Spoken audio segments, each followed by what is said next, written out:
Ya, untuk sore hari ini saya membaca bukunya Sohokgi, yaitu seorang yang vokal lah, katakanlah seperti itu pada zamannya.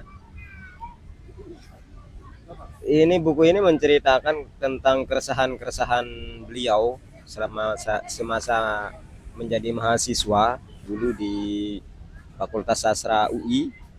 Jadi beliau menceritakan bagaimana mahasiswa-mahasiswa dinamika kehidupan mahasiswa di kampus maupun di luar kampus, dengan penuh dengan candaan, dengan penuh dengan romantisnya, namanya juga anak muda.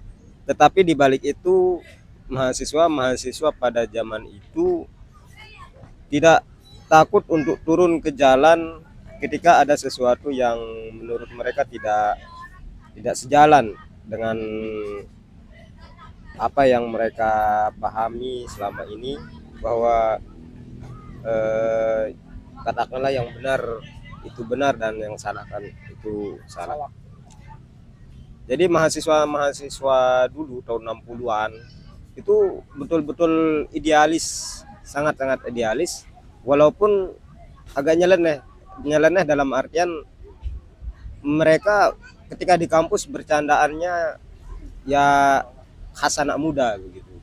Bukan berarti mereka sebagai mahasiswa itu serius, tidak bisa bercanda, enggak.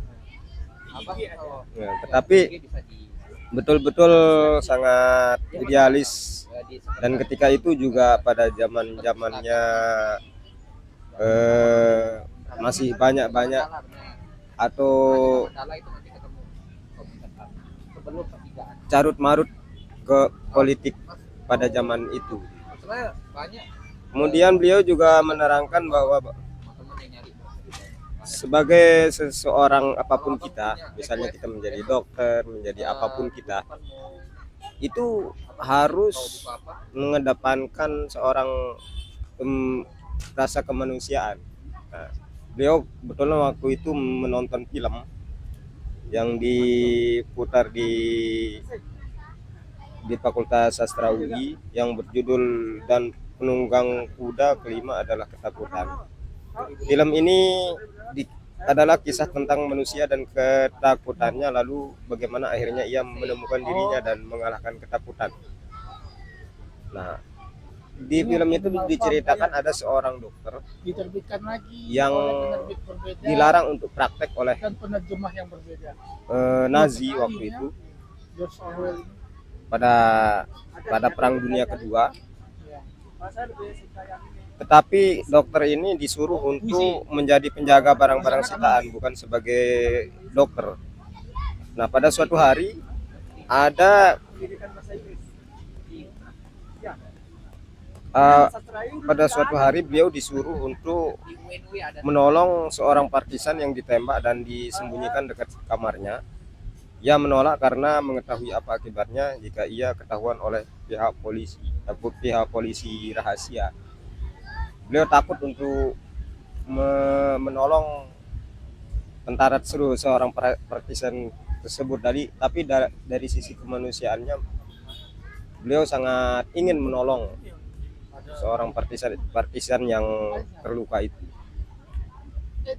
Akhirnya beliau menolong karena awalnya beliau menolak karena beliau mengatakan, saya bukan seorang dokter, saya hanyalah seorang penjaga gudang dan oleh karena itu bukanlah kewajiban saya untuk menolongnya.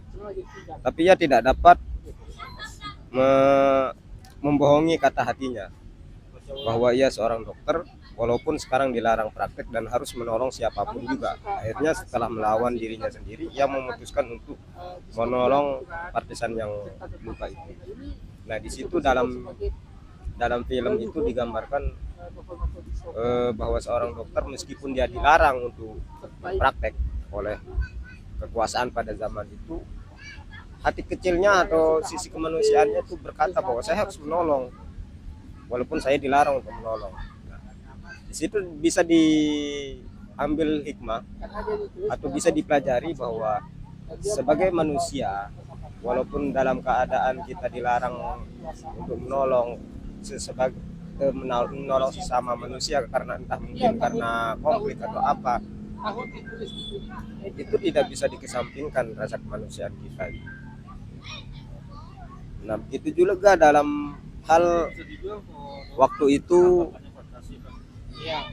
beliau sebagai mahasiswa merasakan bahwa politik-politik akhir ini tahun 65 ini betul-betul penuh intrik, Jadi penuh keculasan dan penuh dengan kebohongan-kebohongan. Itu beliau tidak menerima atau begitu resah dengan keadaan seperti itu pada waktu itu, sehingga beliau memberontak atau